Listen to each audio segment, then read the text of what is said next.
आधीचं काय, भावाला बोलवायचं, राखी बांधायची, कुंकू लावायचा, ओवाळायचं. मग भाऊ काय ताटात टाकल ते घ्यायचं.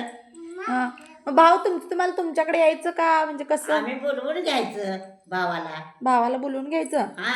आधी तुम्ही असं फिरायला काही जात होता का? जात होतो की आम्ही. कुठं जात होता? जात होतो एसटी स्टँड पातोर, स्टेशन पातोर, झालं तर इकडं नदीशी पातोर, झालं तर मरगुबाईच्या देवळा पातोर जायचं. एवढंच? हा. त्यानंतर काय नाही? काय नाही. ते त्यांच्या घरी. हा. आणि मग कसं बनवायचं तुम्ही राखी, रक्षाबंधन म्हणजे कसं असायचं? सकाळी कितीला उठायचा किंवा काय, कसं प्रोसेस? सकाळी उठायचं, साला आंघोळ करायचं, चहा प्यायचं, कपडे बदलायचं, भावाला बोलवायचं.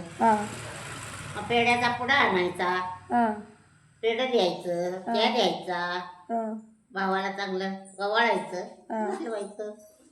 एवढंच होतं? एवढंच होतं.